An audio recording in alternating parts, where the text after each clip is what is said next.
to talk about. A lot has happened this. I just hope there's not going to be a lot of people driving. I just jinxed myself right there.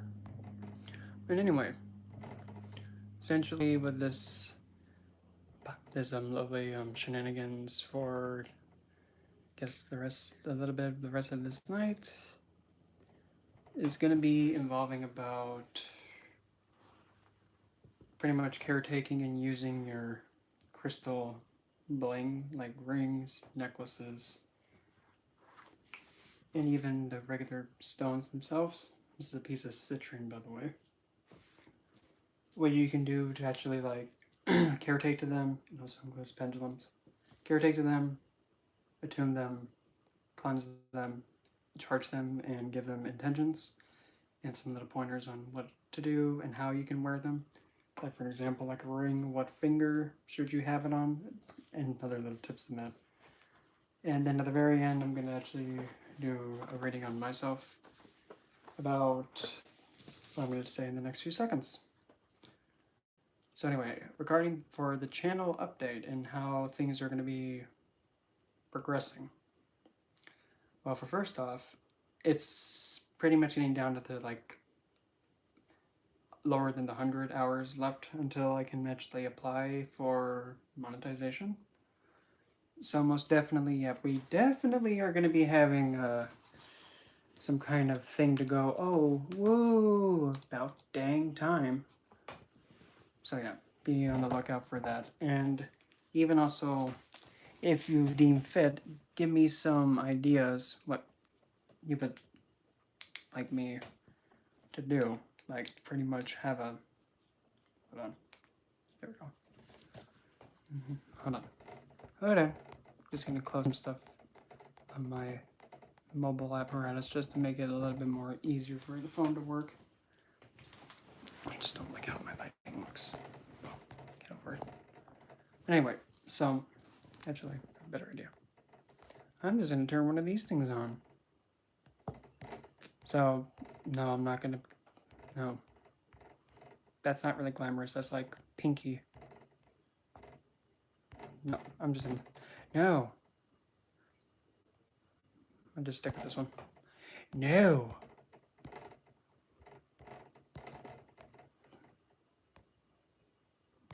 Fine, that'll work. It just looked way more pinker.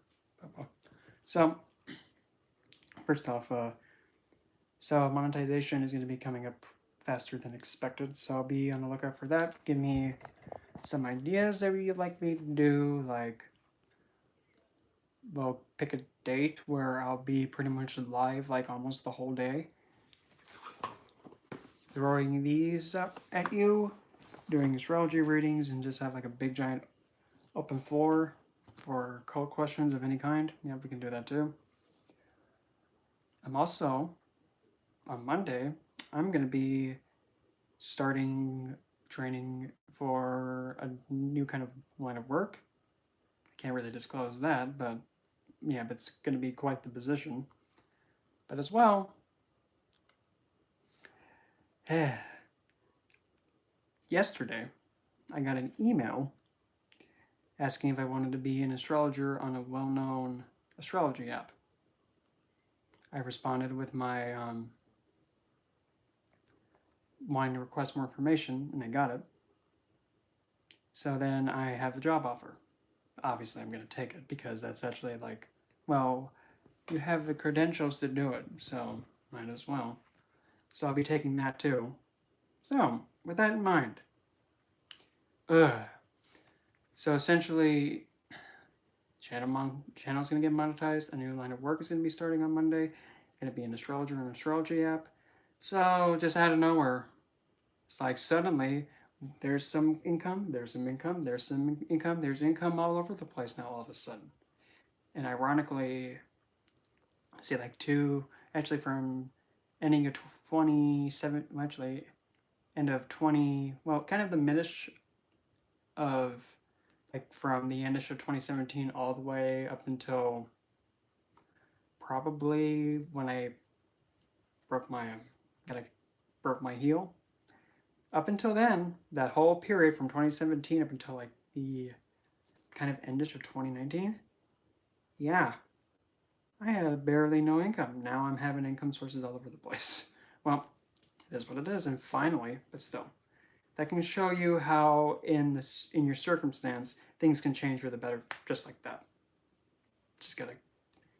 You just gotta keep staying focused and just really learning about whatever investment and niche that you're trying to improve in. So then now we're scooching over to, I guess we're just going to do the gemstone uses. And this is also going to be taking a lot of, or did I put it in my other pile of books over there? I'm going to be, there we go. This is going to be also taking some inspiration from Gems of the Adversary by Kendra Ravenmoon, by the way. A lot that I'm going to be talking about is actually going to be coming from this book. So, get this book. I'm dead serious. Even, even if you're not really into the occult, hey, this book, look how it's formatted. This book will show you how you should have your book formatted. At least you can get that from it. There's something for everybody. Learning how to write a book, just look how that's formatted.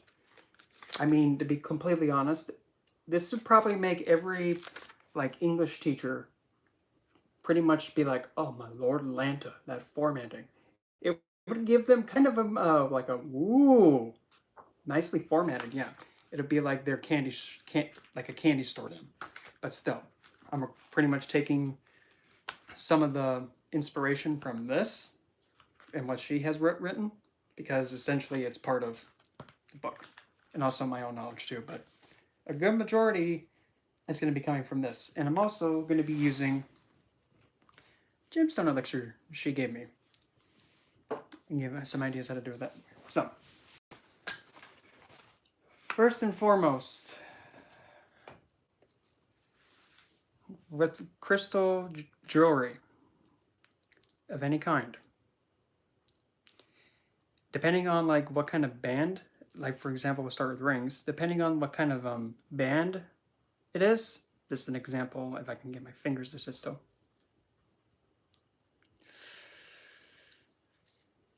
I would be careful.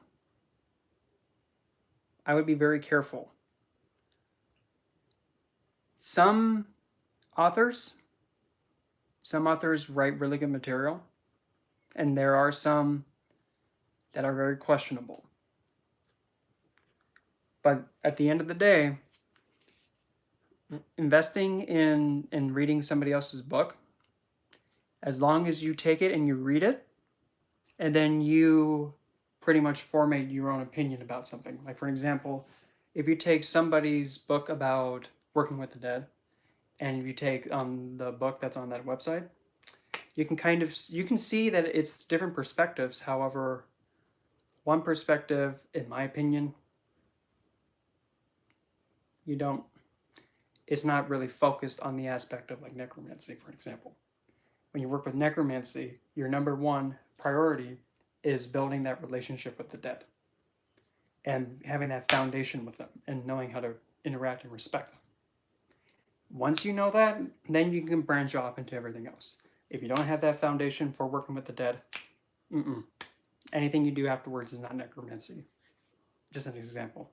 But I would suggest, if you feel the need and if you would like to go towards a certain author, that's your choice. You make the choice and you know what's best for you. I haven't read any of his books, and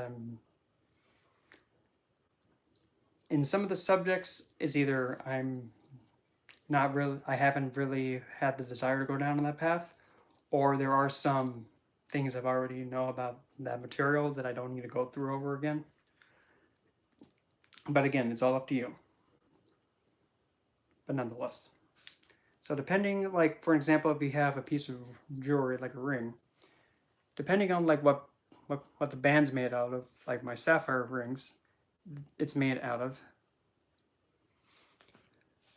well, all that I can say and the only thing I'm going to say, whenever you're going towards somebody in their work, always approach with caution, unless if you have interacted with them and if you have like a really close friendship with them. Because, for an example, with me and Kendra, I mean, we're really good friends, and we both connected because of Lilith. And I mean, to be honest, I really look up to Kendra, and I mean, she has taught me a lot about the left. So that's a bit of a different thing. EA coding, I don't know personally, so I can't really say. The only thing that I can suggest, always proceed with caution and just really double check the material and actually spend your time with it. That's all I can say. Unless if you actually know the person and actually interact with them for a long time, you may not have to be as guarded, but always approach something realistic and practically whenever in doubt. Because there has been an incident that a friend of mine has told me that something had happened to one of his friends when they actually tried something from one of those book lines. I can't disclose it, but it was something that the friend of my friends, it just didn't end it as expected. That's all I'm going to put it. But nonetheless, so say you have a blue sapphire ring made of silver. So depending on, for example, like the band, if you want to be really technical, the band does have some kind of property to it, because how silver, platinum, I was going to try and pronounce that, aluminum, gold, and even, what's that other one? It'll come back in my head in a second. Titanium. Depending on like what the band's made out of, that'll also influence how the stone is going to work. I think focus, because this is a natural sapphire in that one. It's not lab grown. That's not lab grown. And then this is another one. This one's thulite, and boy, this thing is a fiery one. And this one's also made out of silver. So usually the idea of, depending on what band it is, if you're going to be using the gemstones for magical, but mainly for astrological purposes, the band is one of the big pieces you have to look at, and same with the specific stone. But if you're just using just for the stone and I just lost the band's properties, just for that alone, then you can be a little bit more lenient. But if you're doing it for astrological reasons, like how these ones were, it can be very, very, very strenuous to try and figure out what kind of band to get, what material the band's made of, and what the stone is. The cut, well, usually it depends on like what stone it is, but specifically Saturn and blue sapphire, that's the stone that you have to be very careful with, because Saturn is that planet that will not hesitate to hit you upside the head for mishandling a stone. So anyway, so depending on, for an example, if it's your dominant hand or recessive hand, this is my receptive hand, this is the dominant hand, depending on which finger you put the ring on, you're like, you should put a ring on it. Come on, pay attention, kid. Depending on like what finger you're putting it on, will also have a certain effect. Well, obviously, this is not going to fit on the thumb, but to take it for an example, I'm going to tell you like which finger goes to which planet. This one's Mars, and Mars is the energy. Hi, Sky. The index finger is for Jupiter. The middle finger is for Saturn. It fits perfectly. The ring finger, you might be thinking, oh, that's Venus. That's the sun finger. That's the sun. The pinky finger, depending on what purpose you are doing for the pinky finger, it can be for Moon, Venus, or Mercury. So,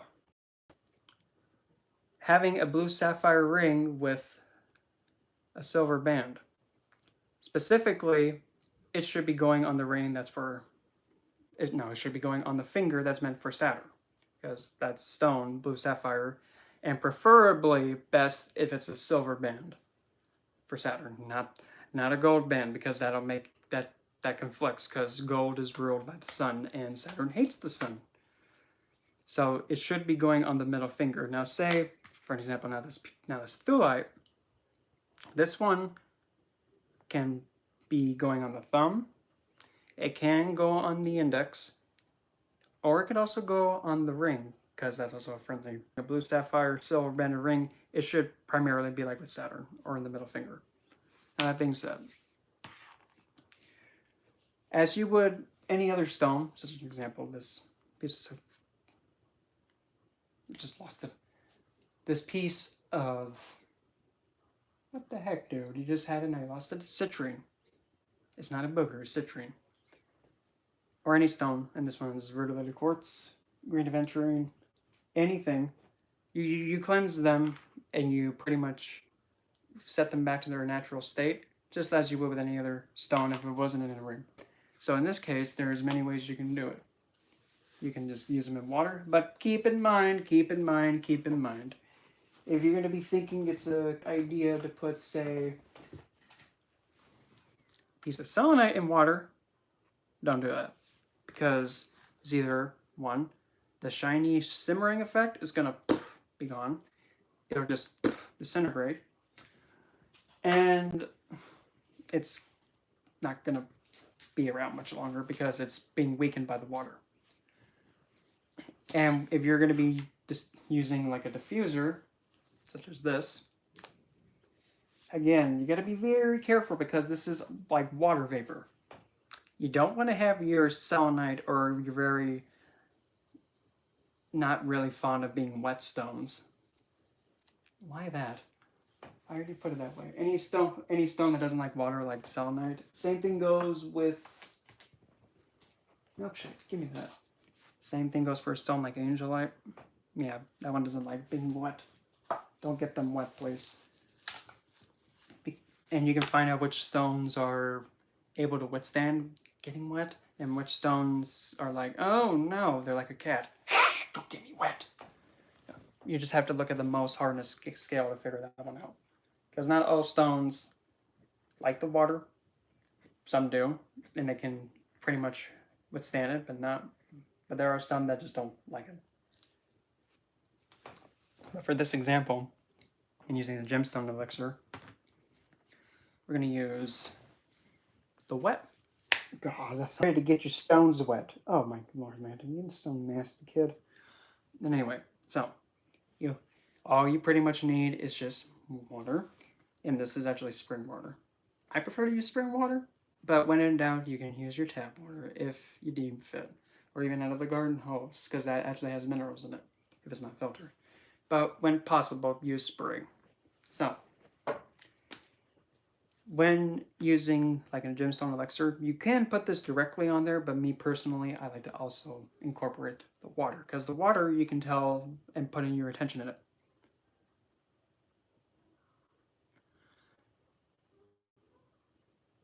Well, it depends, because if it's your tarot deck, having your hair in it, that can kind of symbolize that possibly, well, since the hair is actually symbolically hair, it's seen as possibly something from the past, because when the hair grows and when it's growing, that your hair is actually dead when it comes out of your head and out of your body. So that being said, it can be as simple as something from your past is trying to like get your attention to actually do something like a reading on it, in my opinion. If it's your hair. If it's a different color hair and you're like, wait a minute, this isn't my hair, it could actually be that someone is trying to get your attention and you should potentially ask the cards about them or inquire about such an individual that matches the hair color. That's my best guess, in my opinion. So, essentially what we're going to do with this water, before we put anything in it, well, we have to give it an intention. So, usually what I'm going to be doing is actually tell the water, essentially, and the best way to actually give water intention is to just simply blow it. how are you going to blow water? Simply just on it. But because whenever you're having an intention and you're going to give intention to something by blowing it, nasty boy, you just simply have a thought in your intention in your mind, and then you just inhale, keeping the intention in your mind, and then as you're blowing the air out, your intention goes out with it. So just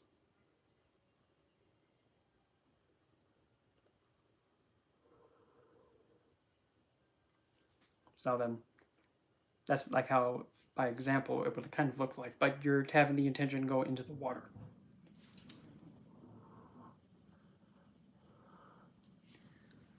So essentially, as for the example, the intention put into this, fluid is that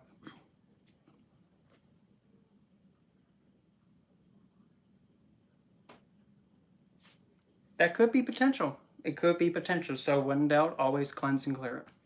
If you feel that, wait a minute, I don't know about this, just cleanse and clear it. But also, since it's gray, it could also be potentially maybe you should inquire about an elder figure or someone who is much more, has a lot more seniority or has a lot more experience in some field that you are related to. Like if you were working in a position and say if there's like a person that has more seniority or has more times invested in the company, possibly that could be a sign that you should consider maybe inquiring about them with the cards just to see. That could be a potential, but up to you. So now that we have the intention put into this, which is essentially to have the stones and the band that's on the ring to be exerting their best potential and pretty much what their qualities are to be. Okay, now the brownies took my other sapphire ring. Okay, you twatheads, where'd you put it? Oh, thank you. It just came out of nowhere. God, I love them. So, now that the water's charged, I'm now going to add a few drops of Kendra's Herba Moon crystal elixir. And really, with this, you could put it directly on the stone, but again, I like to have the water with intention because it actually adds some more focus to it. And really, you just need like one drop of it. You don't have to be like, oh, bottle. No, that's why there's a drop of it. And I'm just going to keep it very, very simple and not overload this dropper. No, don't need that much. Just honey bear, easy with it. Like about that, not even that much. Just okay, a little less. Just like about that much. No, trying to get it to like right there. See, there's not even that much in it. That's all pretty much you need. Even like, actually, that was perfect. That was just 2 drops. That's all you need, just 2. And I know, oh, I'm squeezing it like a min part. Oh, whoop-de-woo, whatever. We're all ladies here, kind of. So now that that's in there, and yes, I'm going to be using a toothbrush because this is actually what I use to like clean my stones with. Just simply merge the mixture in it. That sounds so weird, but still. And now I don't know if you can notice, but now the water's a little bit more milky-ish. Milky-ish? But yeah, it does. Wow. It just glistened. Kendra, what did you put in this thing? Like, what in the Lord Lantern did you do to this thing? Oh well, it works. It works, that's all that matters. So now, essentially, if you just take whatever piece that you're where you're going to use, you just plop it in the water. But make sure that when you're putting stuff like this, that it can withstand the water and the water is not going to damage it. Sapphire, rubies, yellow sapphire, stones like that, and they can handle the water. In fact, they're probably almost, if not one of the hardest stones in existence, and the highest is diamonds. So Fluorite, not as much. So in this response, instead, take your brushing apparatus, just get some of the fluid onto the brush. That sounds just so nasty and vulgar. Whatever. And then just gingerly brush the band. And gingerly the stone. And the word gingerly means with very careful and delicate movement ways of hand. What? Just you just brush it very carefully, not too hard. Then just you can either have it be blown dry by or air dry, or just simply, and again carefully, dry it off as such. Then, but if I haven't seen it shine like that in a long time, so I don't know what you put in this Kindra, but it is like, wow. So then next I'm going to take up sapphire ring, and now I'm just going to, just for double tap, not love tap, but double tap, just like double check. Just give it a nice little brush. And I mean, to be technical, you could use some of the stuff that's like on the market that's actually meant to make the stuff shimmer again. But I kind of am someone who prefers to have the whole all natural when possible. But if you want to go that way, you can. You can do it all that woozy woo way. And then just have it touch the water one last time. And then just give it a nice little dry. And then, so now the ring, good Lord, Lanta.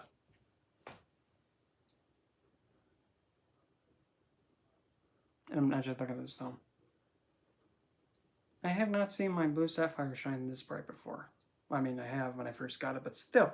Gosh, Kendra, what did you put in this thing? I'm going to put it on my finger because that's where I've always had it.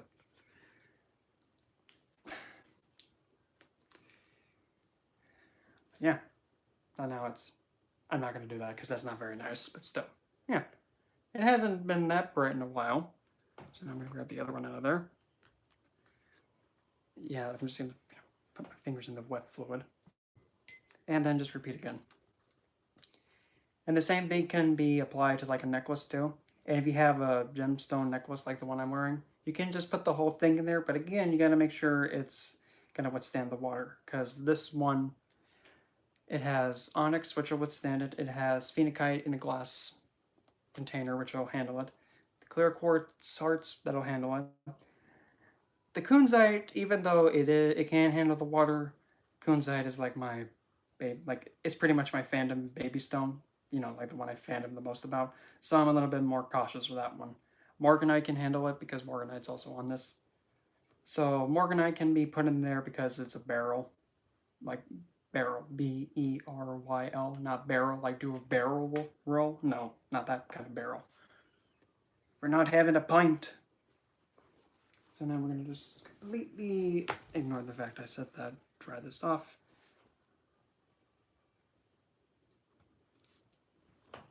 Just for good measure.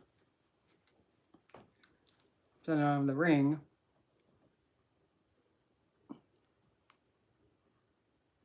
I tell you, I don't know what she put in that thing, but it just makes everything glisten. I don't know what you did, but I'm going to just accept it and think, good Lord Lanta, how did she do it? Just take it and accept it. So, if you have these now on, which I usually always do, they will pretty much have their effects be going all the time. And specifically, one of the remedies for, like, say, for if you're going under Saturn return, Sati, or your Saturn is pretty much not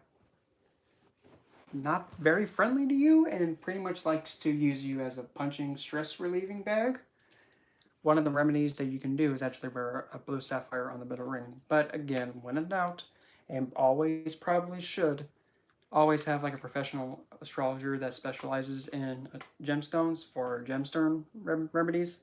Have them actually give you the advice and the guidance for that, not me. Although I'm...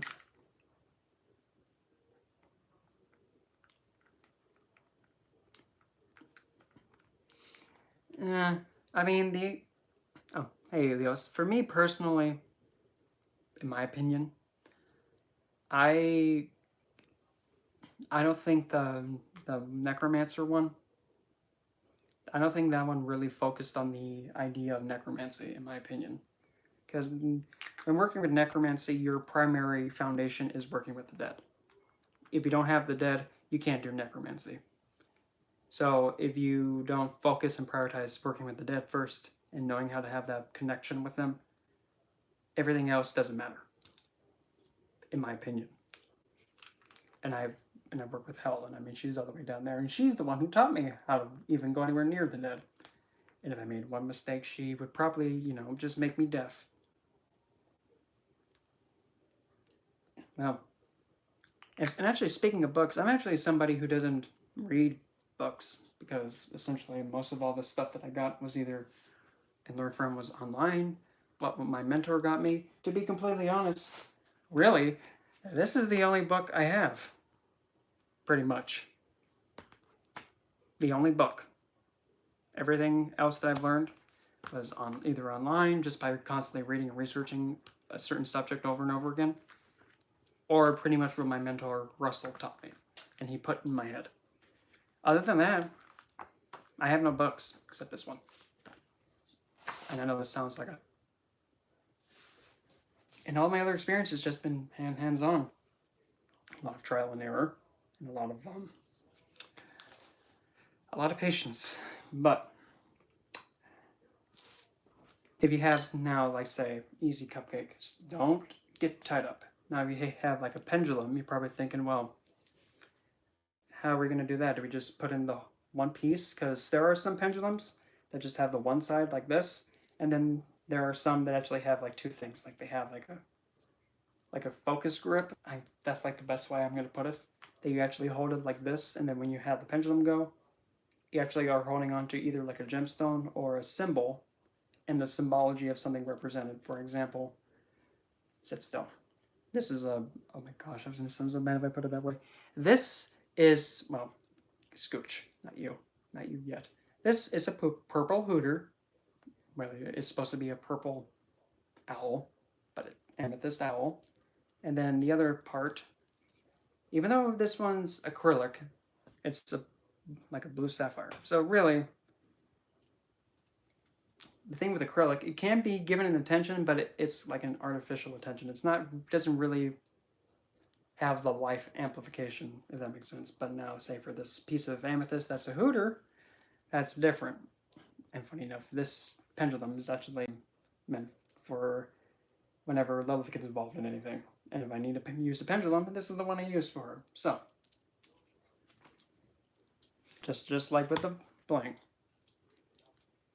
Except you're not just going to dump the two sides of it, no. You're going to be very careful not to get it tied up.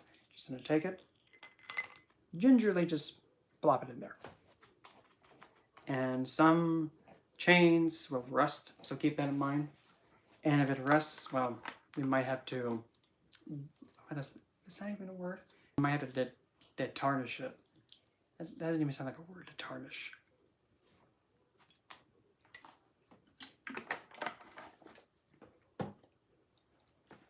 And after it's been in there for some time getting all, that sounds so nasty putting it that way, but who cares?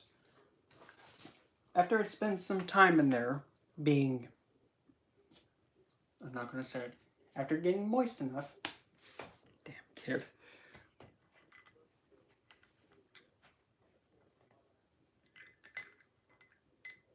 Just gingerly lift it out of there.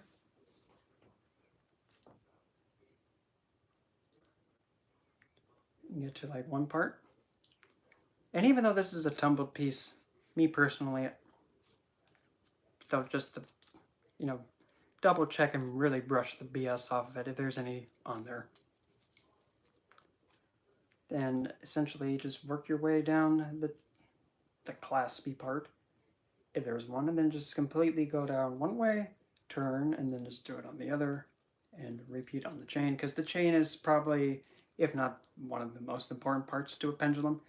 Okay, if you cleanse the stone, but what about the chain? If the chain isn't cleansed, well, it's just going to infect the stone. And just like in algebra, I think algebra says this, what you do to one side, you must do to the other. Okay, well, as in this case, you know, we're going to be brushing the hooter. I need to think of a different joke. for that one. But yep, inside and out, brush away. And thinking he's a real sapphire, but he's not, just brush away. And then again, just plop it in the solution one more time for a little bit. And then bring it out carefully so that way it doesn't get tangled, like it's trying to get tangled again. I spent like so long and trying to get it untangled, then it decided to get tangled up like right there. The only struggles with chain jewelry and stuff like that. But anyway, so now, see, it just wants to get tied up. Sit, chill. And as you can see now, it's much more luminant. Yeah. So now this thing is charged, ready to go, and actually have. Will you quit dangling like that? You're making me become very concerned that you're going to turn into something that you do not need to turn into right now. Anyway. And the same thing goes like if you're going to be also doing stuff with like regular gemstones, such as, say, like this green aventurine. Same thing. Except you just. Aventurine is part of the quartz family that includes green, blue, and all the other color aventurines. So just let it have some time in there, some patience, and just fish it out. Don't finger it out. And well, just brush it as such. But again, if you're putting a stone in there that is not really the highest on the most hardness scale, when in doubt, just double check. Don't just be all like, oh, I'm just going to put this in there. Because that might make you have a lot of regret afterwards. But usually the quartz are safe enough to put in there. So now this thing got brighter. Can't get over that. What you put in there? But even something as big honker as like this guy's a honker. Yeah, he's a honker. He's a big one. I mean, heck, as big as my thumb. That's saying something. Yeah, he's quite the honker. So, again, and even clear quartz is probably, in my opinion, actually having them be put in water like this and actually given intention this way is probably the best, in my opinion, though. Sheesh. That thing is huge.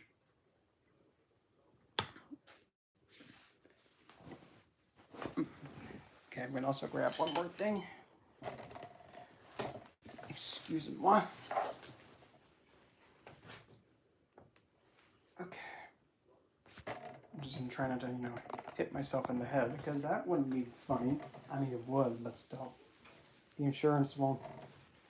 Medical insurance won't cover that, so I got to be extra careful. And when you're having the same stone, usually be going in the same solution like this, it's okay because this is a clear, that's a clear, so it's okay.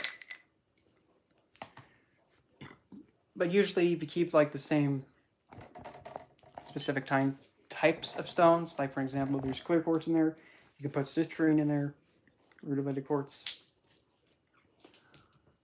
green aventurine, you can put aventurine in there, green, blue, you can put amethyst in there, and yes, you can put in rose quartz, I like to call it the basic stone, because everybody knows rose quartz.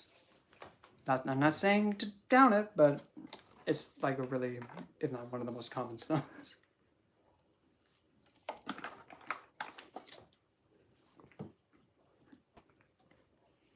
And then just like before. Yep. And this one actually, like at the parts like right there, it kind of did get a little bit sharp and filed. Like it was getting a little bit like questionable. So this is actually a really good way to actually help make sure you can get the loose, dusty pieces. To actually kind of help smoothen it out a little bit. So that way the sharp pieces won't decide to be like, oh, we're going to jab him now. And then just gingerly brush it away.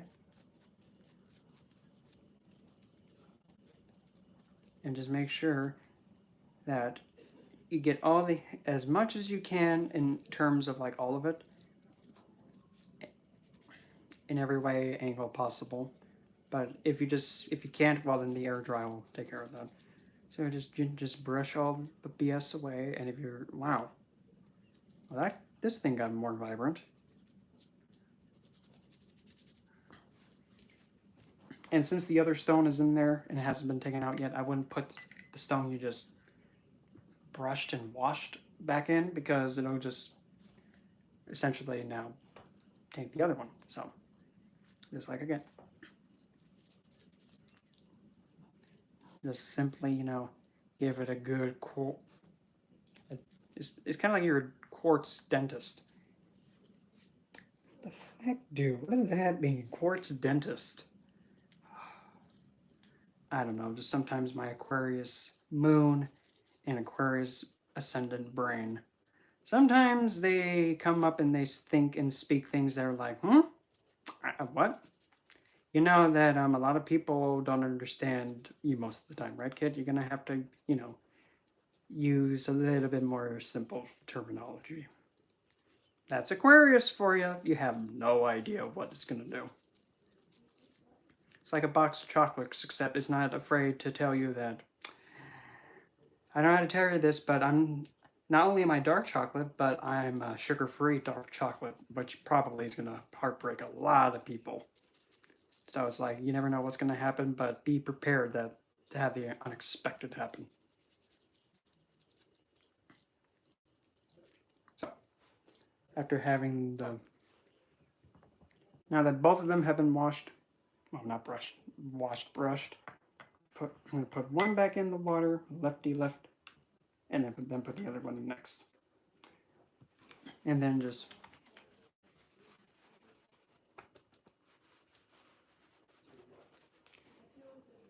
a badushki.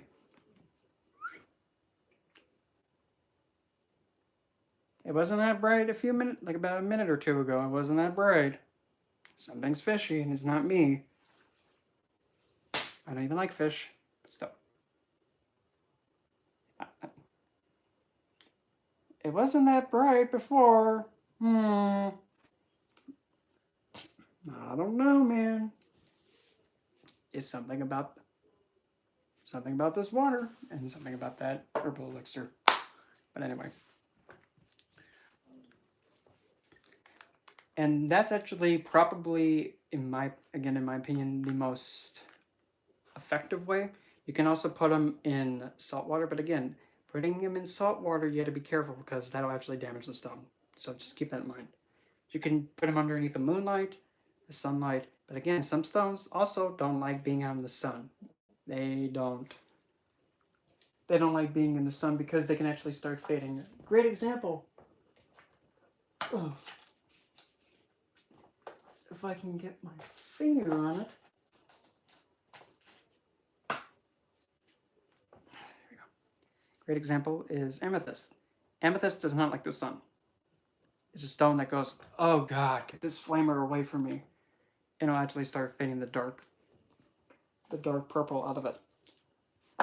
So it'll be kind of, same thing with shadow quartz or smoky quartz. It'll start going, It has to pretty much stay in the dark as much as possible. And kunzite's the same way too. Kunzite does not like the sun.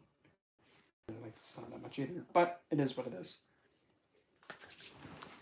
So, then from there, I think I've gotten and spoken about everything.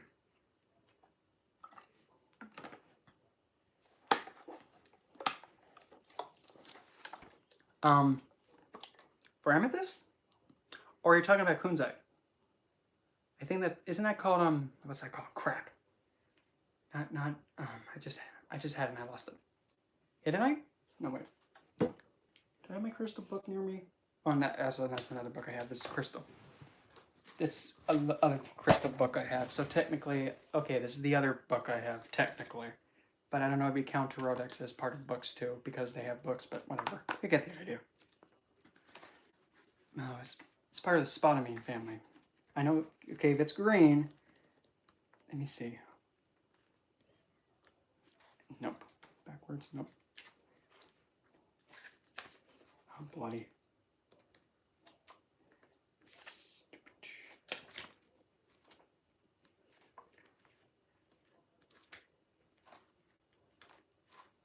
Speaking of, well, it wasn't even spoken, but what's really odd, in my opinion, when I first saw Sujolite, I thought it was pronounced Sugulite, like sug me. So at first I'm thinking, so it's like a stone that when you say sock it to me, it'll punch you? Sounds good to me.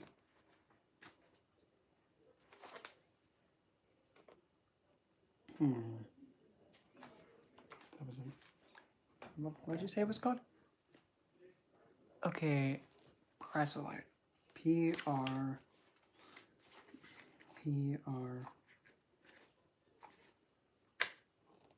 Aha. Actually, yes, you're correct. Green amethyst. Now I'm intrigued. Now I want to read it.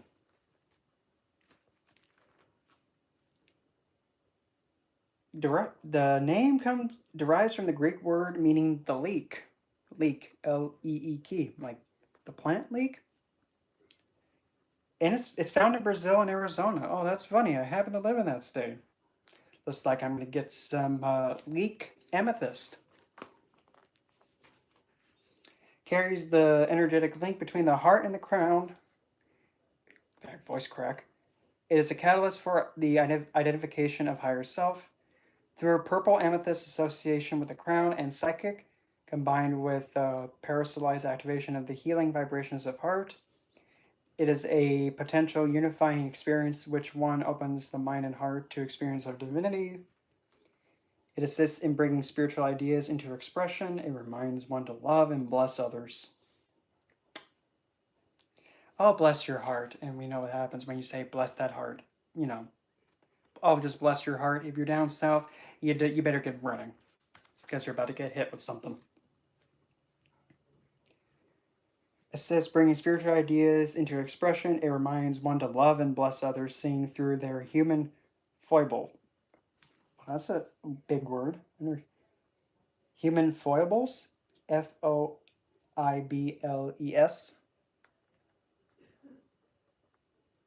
Double point? Well, Hey, Michael. Bronze? Yeah, essentially... Don't be slamming stuff. It's like the middle of the night. Oh, and also another one. I forgot. Come on, dude. How could you forget that one? And copper. Copper is another thing that most of the like gemstones and crystals also... They can also have like the bands made out of. I can't believe I forgot that one. What the heck, dude? Use your head. And for like...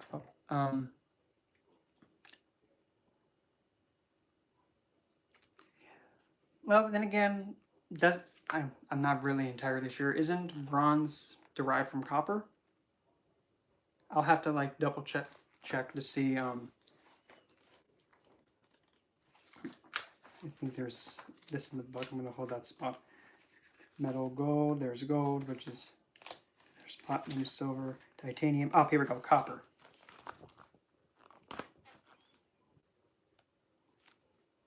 Tin?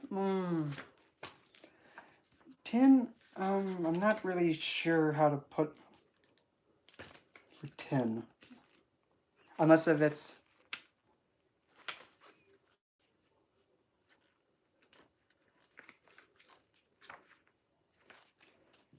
I'm thinking tin, doesn't that come for, crap.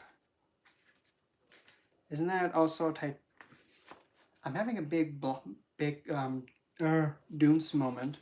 Can't recall it off the top of my head, but... Because if I... I don't know why I keep thinking that bronze has some level of copper in it. And it, for some reason, has it. I don't know why I'm being so conflicted with my head about it, but I think it's just the part of me that's trying to be very... Like, hold on. Well, until I figure that out, what I can say is that like gold. Okay, so so now the next question. I just thought I saw a bug, so I just smacked one. Gone. Bloody thing. So now tin, like, isn't tin aluminum? If I'm, using my head right. Using your head right? Well, probably not. So wouldn't it be tin foil? Okay, so wouldn't that also be like aluminum foil? So if it's aluminum,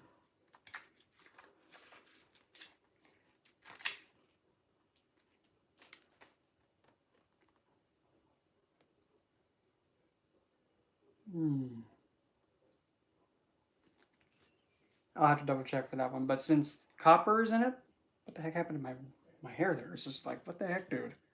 Sudden fluff. But copper is related to and is associated with Venus.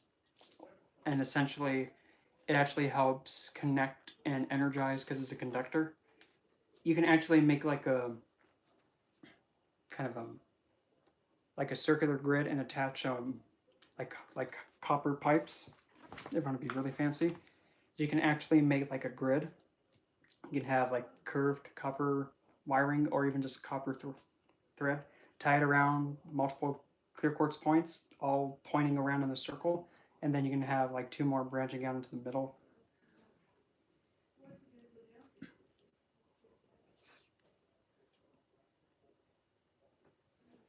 Okay, so essentially, okay, now you got me curious, so I'm gonna take a look because I'm just really somebody that does not like giving out wrong information because I do not want to be that person that just takes a random guess and says, I am a guru. Not really, dude. So, it's,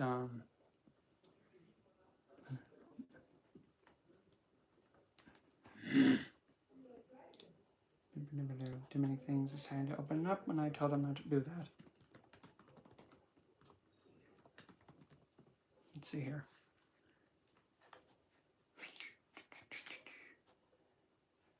Okay, we don't need to worry about gold. Silver, related to the moon. Okay. Okay, so copper, yep, that's that. Okay, now tin.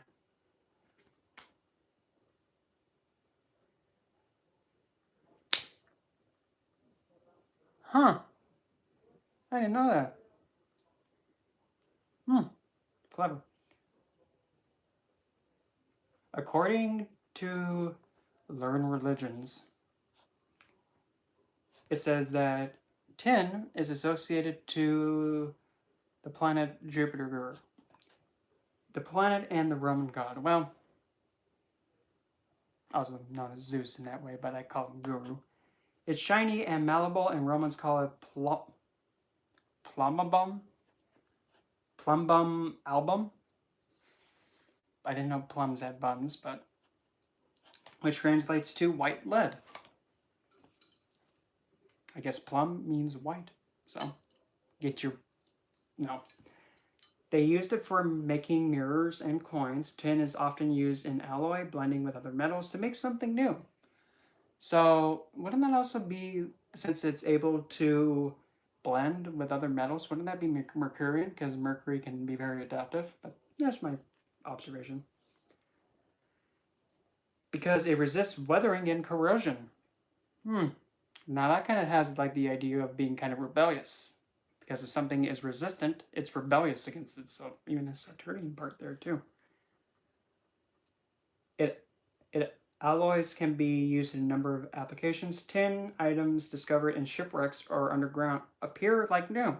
So immortality too can be and it because it doesn't oxidize.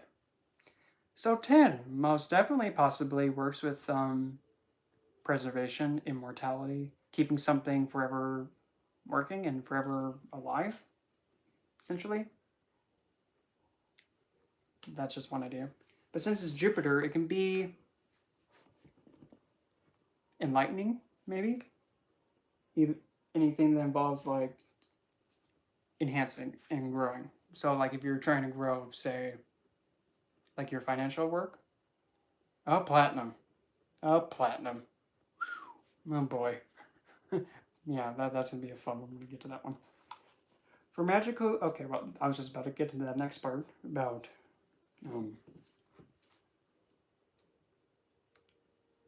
For magical uses, tin is often associated with sexuality in the sacral chakra, so it can be used in rituals to attract things you desire most. If that's the case, somebody tin me up. I guess I'll be the new Tin Man. Fine. Success and prosperity, abundance and healing, rejuvenation and regeneration are often tied with tin. On a physical level, access a bactricide? I've never seen that word before, so I got nothing. In some belief systems, lightning is associated with tin. Lightning is fire and air. It's hot and it's fast. Fire and air, they're really, well, other than being masculine elements, they're the fastest. Well, air, fire. You put the two fastest things together, you get zzzt. Lightning bolts are the symbol of Zeus. I'm not going to call him Jupiter because Guru doesn't zap people. Well, I mean, he can smite people by just doing. And whenever Guru does this, you're pretty much being told, child, you are by far the dumbest human on this earth. But in a very nice way. He just smiles and shakes his head. You know when you messed up when he does that. So items charged during a lightning storm can be potent magical tools, indeed. I would just stick with the tin on it. Tin actually has acoustic properties. So if you're going to be doing music magic, which includes singing, you can consider getting some tin. It is used in making bells and instruments like singing bowls. Tin bells. Hello, Munchkin. Yep, I know. I used to do martial arts and cage fighting, and I always wanted to learn how to do sai, but my instructor never got around to it. So pretty much I'm just self-taught with them. Yeah, move to Tinker Bell. Okay, iron, lead. Yeah, mercury, don't put that in your mouth. That's gonna poison you. But anyway, so now platinum. Well, we'll take a look at platinum real quick.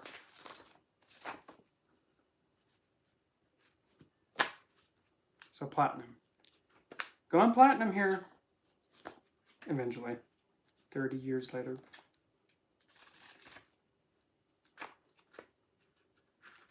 Honey bear, where the heck is... There it is. Back one. So platinum. Oh, that cake was alive. We'll go backwards again. So platinum. Essentially is... As gold personality is silver... No, wait. Gold is personality, silver is soul. Platinum is spirit. It's the stars. The androgynous angelic energy. The life force in aspects of transformation has the highest vibrational spectrum of any metal. Okay. And its resonance is best with stones attuned to the upper chakra. So we're talking about, say, the heart to crown. Just keeping it at the simple level. Where gold and silver are extroverted, platinum is transcendent. Stimulates one's consciousness to aspire higher realms. Is not linked to angelic, but also the archetype pattern of divinity. Evokes the energy of enlightenment and the I am presence. Not bad. But there's another stone. I mean, not a stone. There's another metal that I don't think anybody's heard of. But for me, I only know the the 7. And if I don't know something, like I know there's also hand chakras, but I haven't really even delved into that yet. I'm not saying anything about those topics because I don't have any room for, I don't have any room to. But the 7 can kind of do. The hands and above, below, and all that. I'm not saying anything because I got nothing. And now this is a one that I don't think anybody said. Yeah. So, yeah, that kind of shows like, wow, well, there's something that I know very little of. I know the basic 7, but 108, I got nothing. So, like the whole saying says that, well, there's always going to be someone that knows something that you don't. Well, there we go. It just happened. And I'll always admit that because it's true.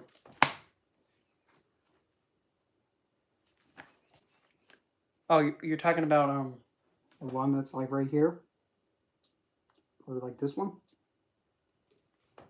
Because like right here, like the back of your head, that's funny enough, that's like your 12th house. It's the unconscious. But it's also your feet.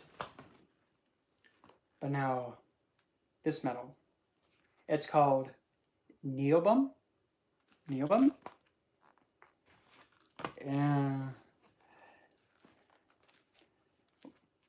I don't know why I thought about that. Why was I thinking Master Chief for a second? Oh, because of the game Halo. Well, no. Now my whole teenage years are coming back. But this metal, this one looks a little funky. Neobum. Like, it makes me think, wait a minute, is that supposed to be like pasta that's colored rainbow? I don't get it. Rainbow pasta? But according to this, it says this. Activation of the rainbow body. So I guess this stone activates the inner flamer. Well, I mean, if I take a grip of it, it's gonna be all like, it's already active. Like, oh, well, the rainbow body's already activated. I quit. And communication with ETs and etheric entities. Maybe it might be. I don't know, I got another one.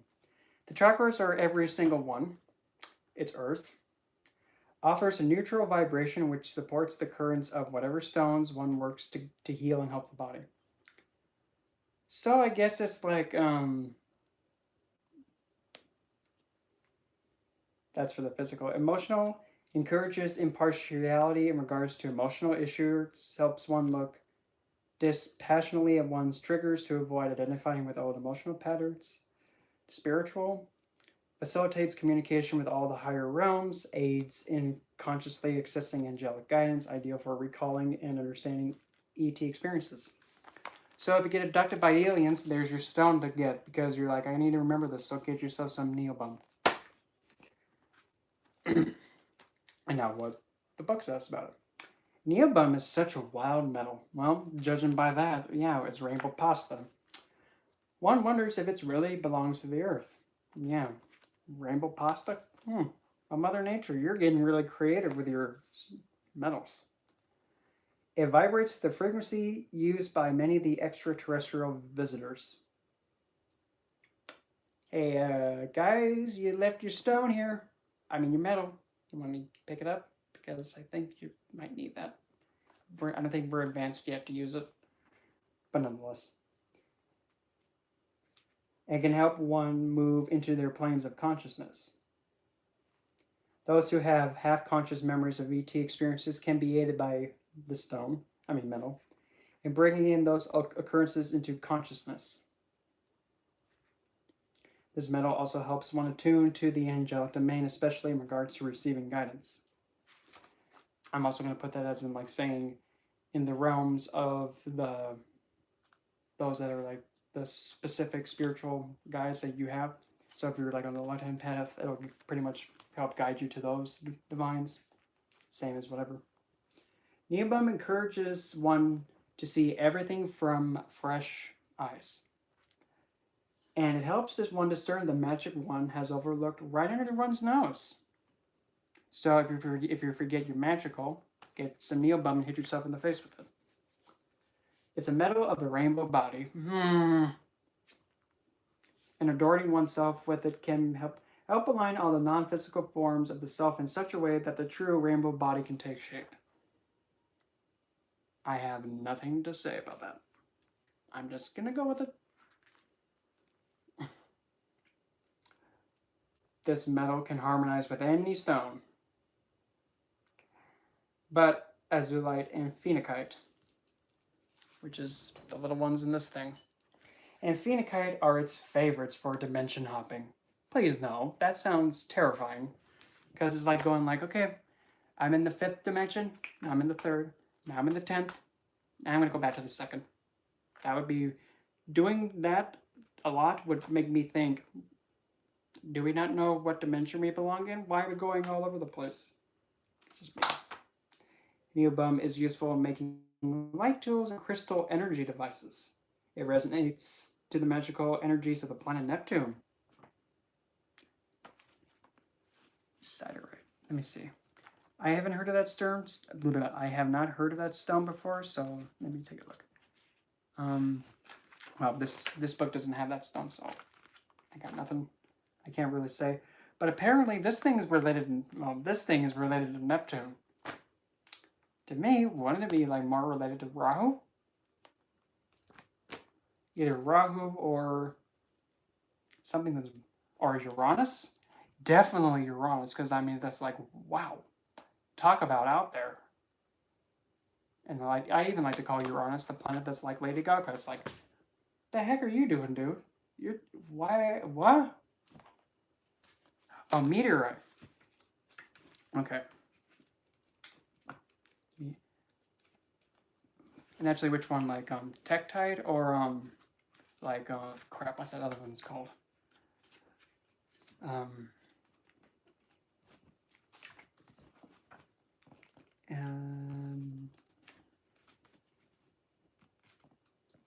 nice. You know what? Which one was it again? So as a meteorite,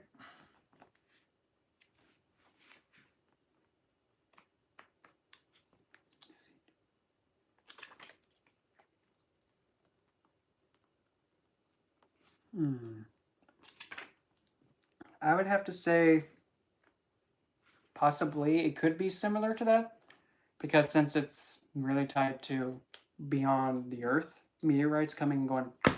So potentially I would say it can share that way extraterrestrial energy or like state of being. It could support that, but I never handled a piece of meteorite or tektite or moldavite yet, so I don't know. But if I was actually really to, like, say, put my hand on a piece of moldavite, I'd probably be I would be questioning myself. Are you sure you want to grab this thing, kid? Because if you grab it, you might not come back.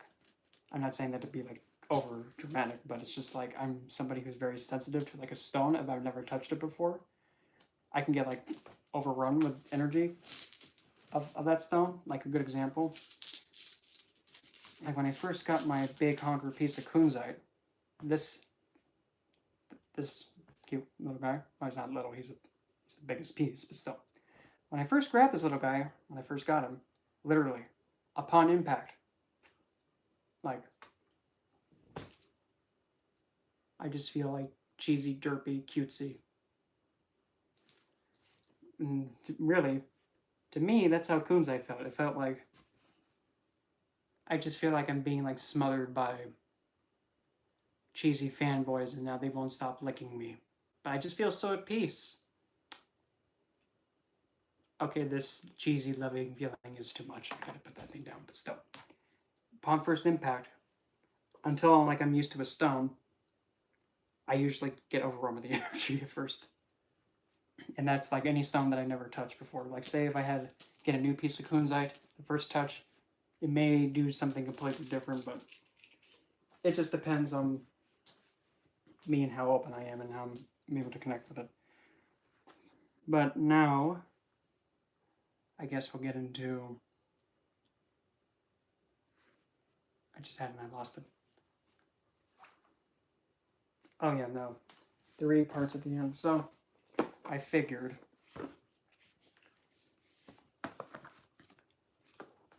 At the very beginning, I was kind of talking about like the updates and, well, not really about the channel, but like the updates about also the other lovely parts of my hot mess of a life. Pretty much the watch hours I need left now are getting pretty much less than 100. So yeah, it's gonna be hitting that mark very soon. So I guess also throw ideas on how to celebrate the finally 3,000 years later and actually apply for monetization. So I need ideas to be like, okay, what are we gonna do to celebrate the event? Am I gonna be going live for a whole day? Just, throwing these things out, or doing readings of any kind, or just whatever, just some ideas, or even heck, I was thinking about doing like a special, like taking all, like me watching all my videos again and making like a greatest, like a funniest moments or something like that. I have no idea, but those are just some ideas. And I'm also on Monday going to be starting training for a new line of work, so that's going to be a lot of fun. Then after that, well, I also got offered a position to be on an astrology app, to actually be like one of the astrology readers on there too. So it's like, okay. So I mean, that's all really in terms of updates and whatever.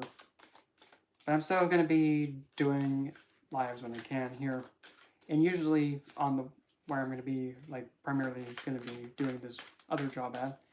Essentially, it's going to be really just me, and then it's going to be like set up by appointment only. So anyway, it's like when I have the downtime there, you might see me actually in the office there anyway. Because yeah, it's not going to be really that hectic or really that busy at all, and it's going to be like with one-on-one anyway.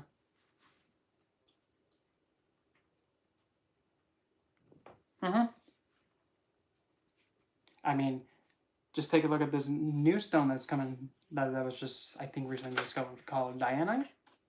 The one that was named after Princess Diana. Or even another one, which is... I really want this stone so bad, but, it's pretty hard to get it because, it's only in one spot. Violine? Yeah, and honestly, Michael, I have to say this. Too many opportunities for, money to come at me. I mean, I'm not complaining at all, but it's just like all at once. Okay. And the best thing of all, if the one that I'm doing on Monday, if that one is becoming too much of a challenge, which has potential, but still nonetheless, I have like this as backup, I have something else as backup, actually I have the astrology as backup, and I have another thing as backup. So it's like, well, if something doesn't work, it's not going to really hinder me, but still nonetheless.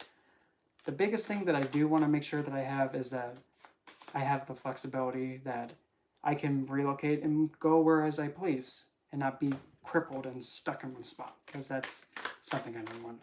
I don't want to be tied down and not being able to go where I please, because that's just me though.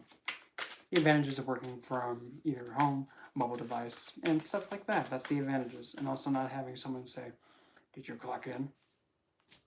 But still. So I figured, screw it.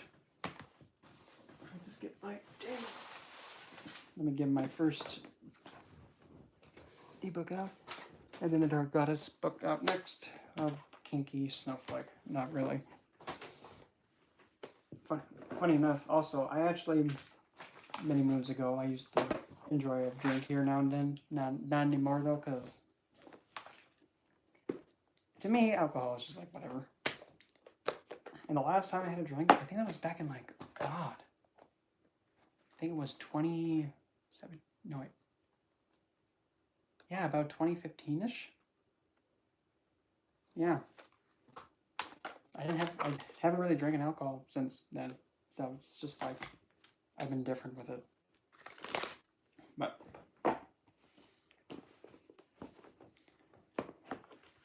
so anyway, so now I'm just gonna kind of just give myself a read on the spot, and as soon as I'm done with that, I guess I'll put up for like one reading for someone if they would like to have an intensive reading regarding whatever subject they want, like the one I'm going to give myself. So it's up for grabs. So, but just one. That was the patella, and that kind of stung a little, but oh well.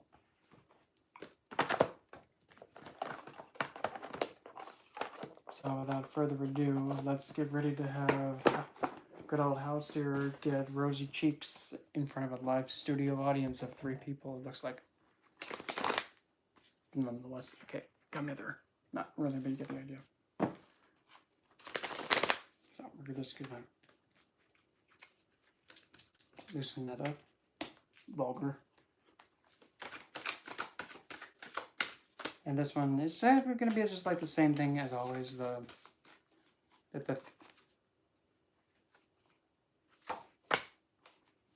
Goddess in power. Must seek out and we got it. Honey, let go. I don't like the cards when they do that. Like, no, you're not having this. Okay. Apparently my goddess in power is a Nana for seduction. Okay, young lady. I have to seek out Nyx. Respite, okay. But I mustn't forget Certain for inspiration. Now, this is getting a little bit, odd. I'm in the mood to be seductive, but I have to seek out being very equivocative, but also not to forget to be, well, I'll have to wait and to see what the demons come out.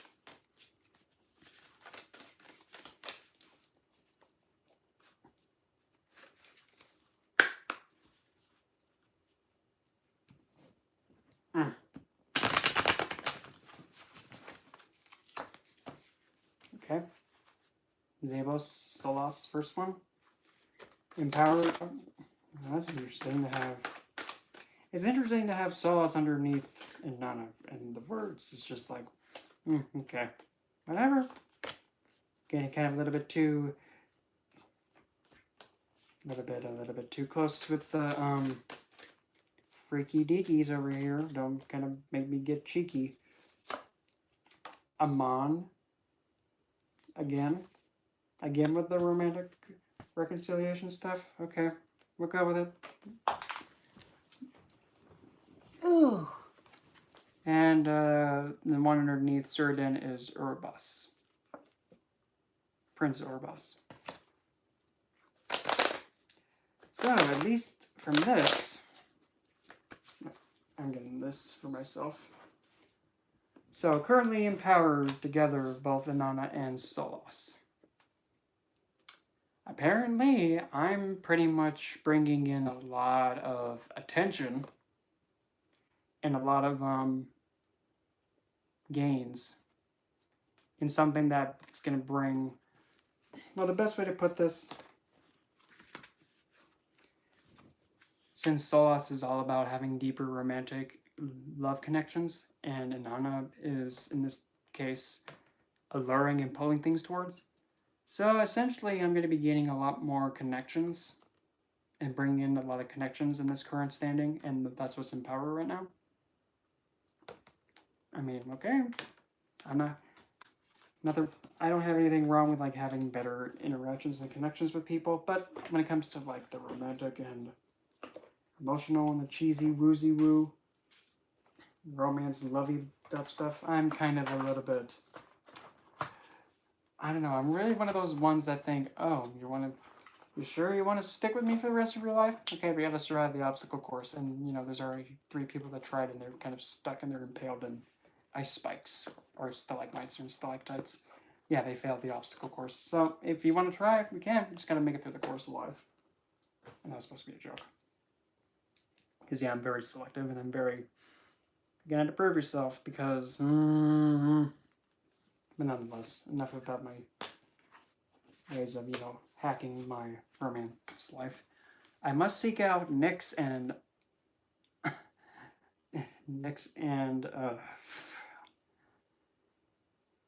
Marquise Amon. So I have to seek out keeping a reconciliation and reuniting with someone in, how do you put this? Pretty much reconciling on the down low. I have to seek reconnecting and not really speaking much about it. Lovely, you two. You know, Nyx, I just love you so much, dear. And Amon, I just appreciate you so much, and I'm being serious. Way to put me like, hey, let's put him on blast in front of people. Hey, idiot. Pay attention. I mean, you know, to be honest, it is what it is. But now, mustn't forget, Cerdin and Urbas. Prince Urbas is known to be completely truthful and never lies. And Cerdin, with inspiration, I'm just having to look at the card for a little bit. So Cerdin. Now Cerdin, what I'm getting,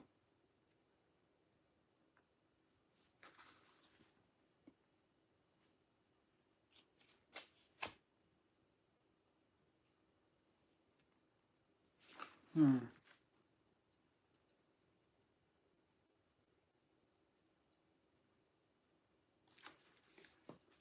getting this.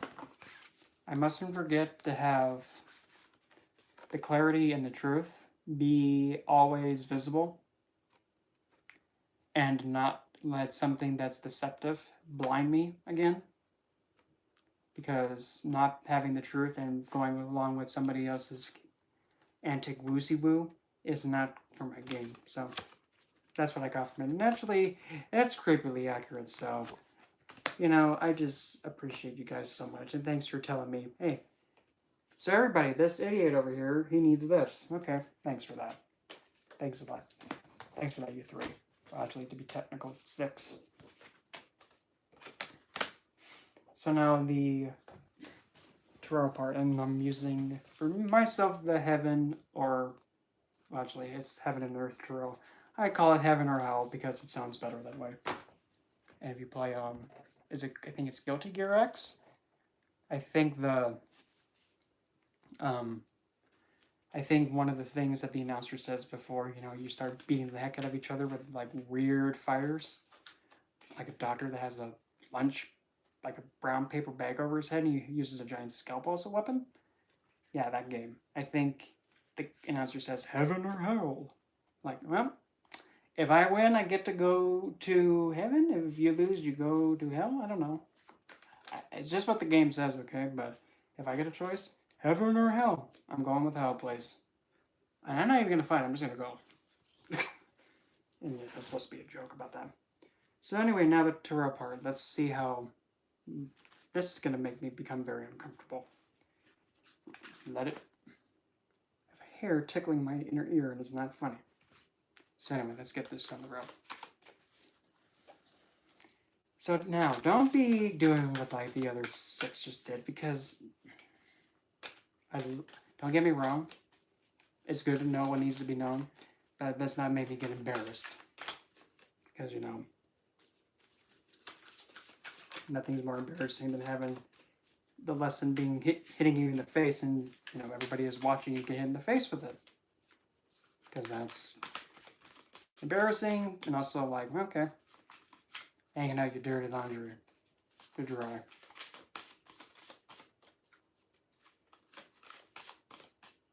Current position. Justice. Oh, that's odd because that's a card related to Libra, which is my sun sign. Oh, and it also happens to be, and yep, obviously, it's ruled by it's Venus for Libra, and for giggles, in my Vedic chart, and actually to be technical, both my Vedic and Western chart, Venus is my Atmakarka, or the planet with the highest degree.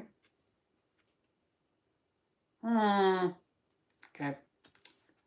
Oh, and also for giggles, in my Navamsha chart, for those of you that know Vedic astrology, because for giggles, Venus is still my Atmakarka in my Navamsha chart, and she becomes exalted from Libra to Pisces in the 4th house of directional strength.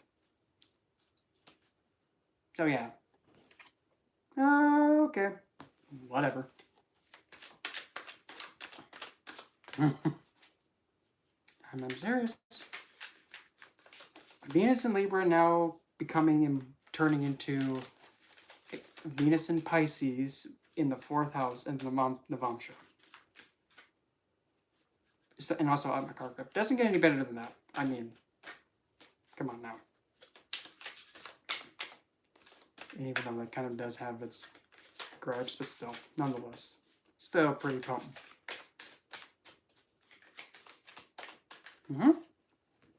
True. You know why? Because justice has pretty much also takes into account vengeance.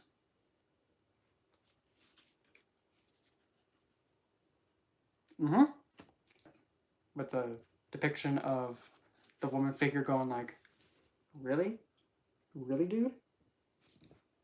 Really? Like how she has her hand out, like, really? You don't want me to submit to that? It's that big, dude. Why am I going to submit to that? Really? But in this deck, there's actually quite a few depictions I can see. Because that's actually funny. Because there's actually a depiction in this deck. I'm just going to grab it out of the deck real quick. And then I'll just like really... Oh, there it is. And in this deck, the Devil card, in my opinion, has Lilith in it. And funny enough, the woman figure in this depiction is actually like taunting the man figure. Like, look at her. And then look at him. She's all like, oh, woe is Adam. He can't handle himself. Oh, woe is he.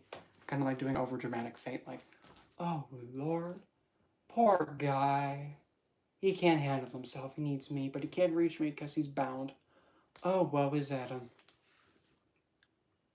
Seriously, look. She's like, oh, woe is Adam. Woe-y, woe. Hey, are you mocking me? No, duh, dude. Besides, your tail's on fire? Mine isn't. And besides, I can take care of myself. But yeah, that's how I see it. And to me, it fits.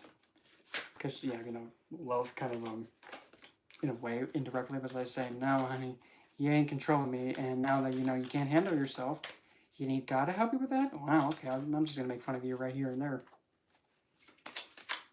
I mean, what kind of man can't handle himself? That sounds so weird. So now encountering, current position being Libra, and I'm encountering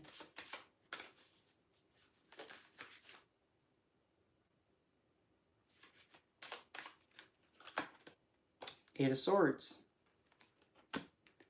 Appearing to be bound, but still, at least it's saying shortened force. What I'm pretty much getting from this is, instead of that, I'm going to be encountering a situation where I need to be patient and just have stillness and have the clearness of thought. And just use the thoughts and don't really prioritize moving, just be zenful. Zen, like Z-E-N, not sinful.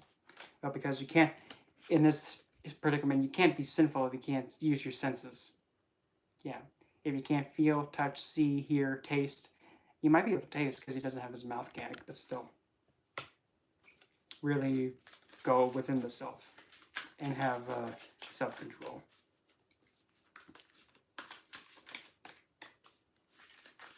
What is the cause of all this? Oh, screw this deck.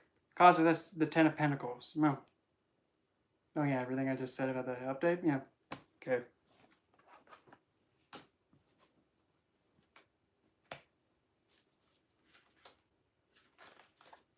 I really hope there's not going to be any more dogs in my future because I'm a cat person. I have nothing against dogs, but cats are just like, what do you want, human? Pet me? Fine. Stop. Hey, human, that bowl is empty again. Do you mind filling it up with water before you know I just knock over your crystal grid? And I would name my cat Reginald. And make sure he's a Russian bull. I just love Russian bulls, okay?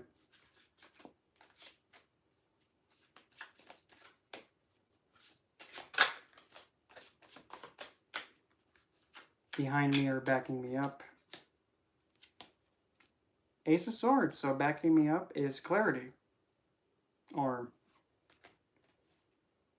what's behind me is clarity, so I guess I got the clarity.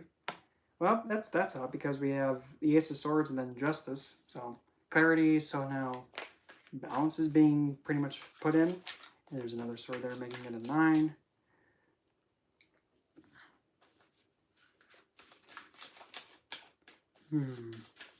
On top of my head. Let's see, that's gonna be a really fun one to see. On top of my head. The bloody sun. Kid, hold on to your pony or you're gonna fall and break your head and break your neck. That's usually every time when I see the sun, that's the first thing that pops in my head. Yay, the happy card. Hold on, kid. If you don't hold on, you're gonna fall and break your neck. Happiest card? Yep. But don't get too happy like that because your happiness may be sudden tragedy a few seconds later because you didn't hold on. So anyway.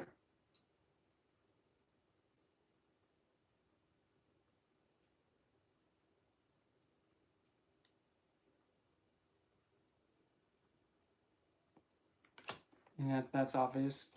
Yeah, having fulfillment and, you know, your pure happiness. Of course that's on my head. Isn't that like the point of almost everybody, kind of? Unless you're a rock shit or whatever. What's coming right to the face? Right to my face. Bonus points if it actually knocks out some teeth.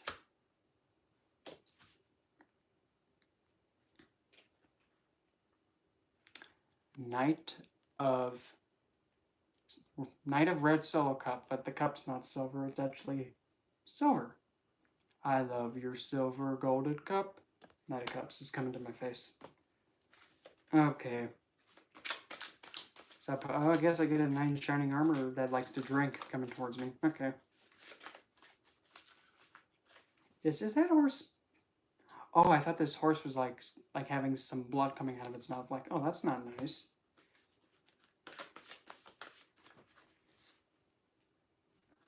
Now this is, I never seen this before when I looked at this card. Does it, by any chance, does somebody happen to see if the glare will stop being stupid? Do you happen to see a peacock right there? Hold on. Like, look where my finger's at.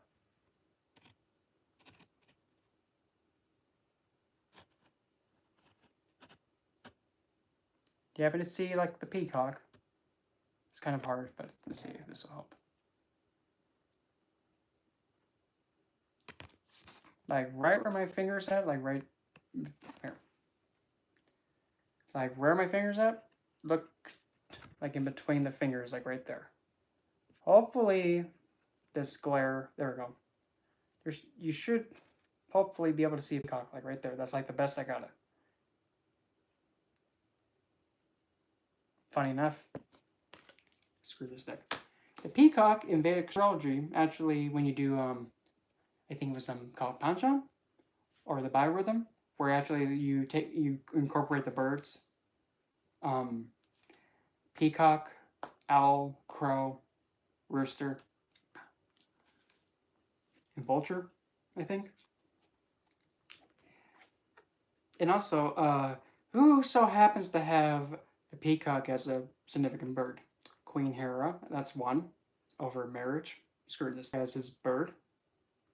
Venus, 2, that's actually the bird form.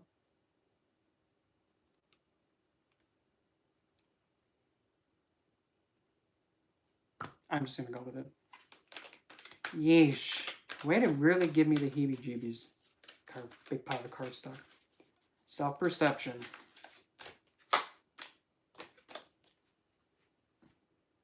Is the Four of Swords. I'm viewing myself as in taking restoration. Yeah, okay. Not too bad. Outside perception. Lovers.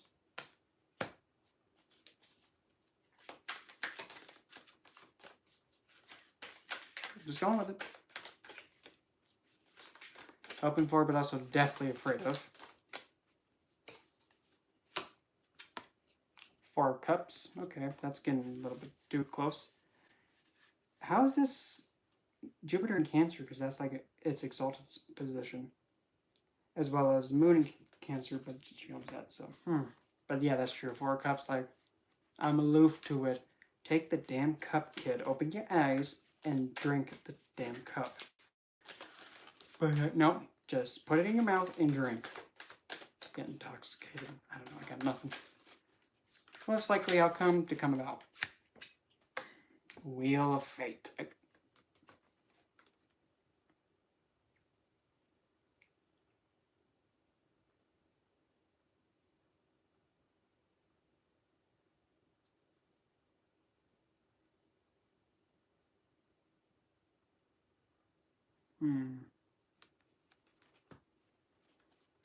And my 3 clarifiers. So, I mean, I'm already like, okay. 3 of Cups.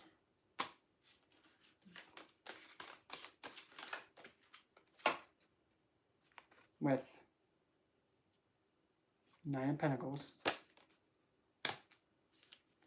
The Wheel of, and clarifying all this is celebrating with my sense of self-worth and empowerment. I'm not really sure about that, but we'll go with it. And Ace of Emotions.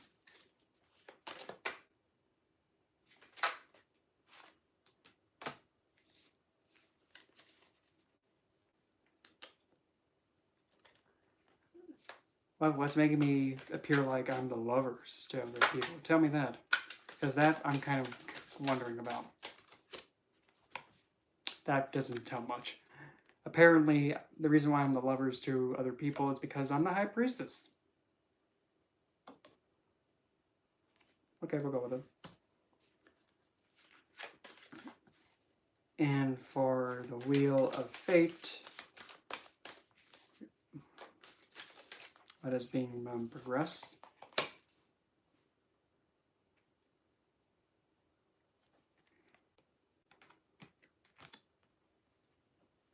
And being progressed, oh, look at that. It's another Venus card, and it's the Empress.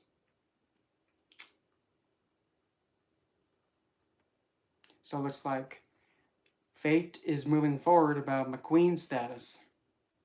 Oh, and also, oh, look. Venus sigil. Oh, hi, Lucifer. We meet again. Would you like some wine? Just have to say.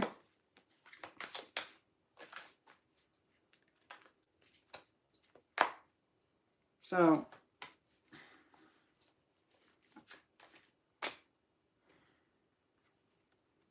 clarify the sun for me.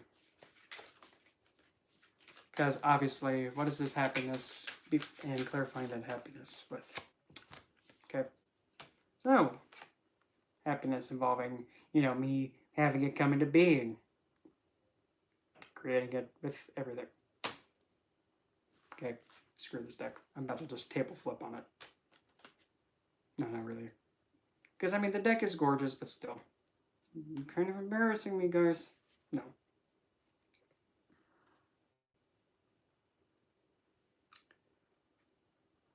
Justice card. Clarify that one. I'm kind of even scared to clarify that because it's just like, okay, why am I currently now the Justice card? I'm going to laugh if like my card pops out because if it does, I'm just going to throw this deck out the window. Oh.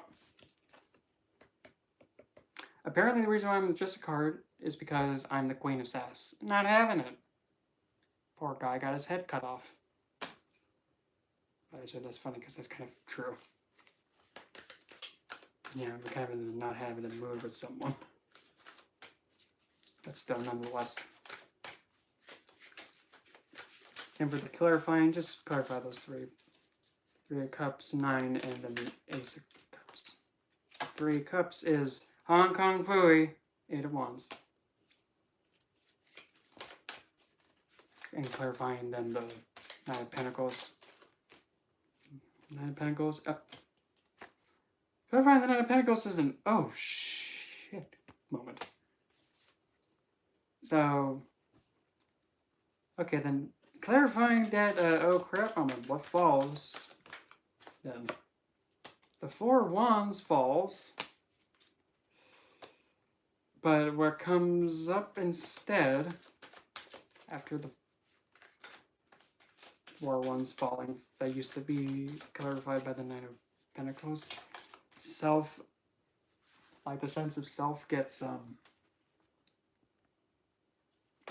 oh crap moment that leads to the fall of stability, of celebration, falling. And then all that's left as the new foundation is an idiot, the fool. So losing the celebration foundation of, like the falling of celebration of putting in work in something and then gaining like in a certain like a sort of celebration of will, that falls, and all that's left as a new foundation is an idiot. But also has infinite potential. And all that's left is spirit. So physical, so the sense of security of self goes timber from having that constructed celebration for will being exerted and gaining from it, falling. So now all that's left is a new potential or an idiot to actually have infinite possibility come forth. That's a headache to say. But then the other clarifying with the Ace of Cups. Clarifying that Ace of Cups, oh god. I mean, what bad can come out now? I don't think there's anything bad that can come out after this. And clarifying that Ace of Cups is we have the Chris Farley of the Tarot, the Devil. Or live life, live it hard. And it being the Ace of Cups. Well, the way that I read the Devil is that seems like a relationship between two actually betters the self in some way. So relationship bettering thyself. In terms of the love.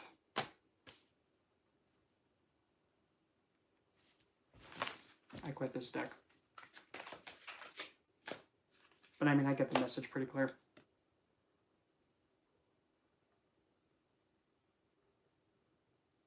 Now the World popped out.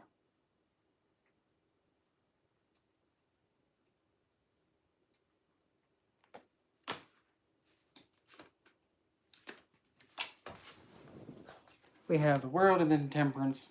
My last card I'm going to pull, and then I'm going to say, forget this deck. Because I've probably much had enough of it embarrassed. Well, it's not really embarrassing me, but it's making me think too much. Go with you.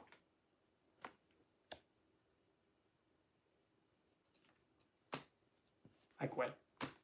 That's too much. That's too much freaky deaky for me. I'm having hot flashes. Men get them too, okay?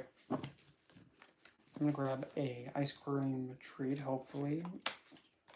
Hopefully I'm still able to get a hold of it and don't have to walk outside for it. So I'll be right back. Just put all this stuff away. I'm gonna do this.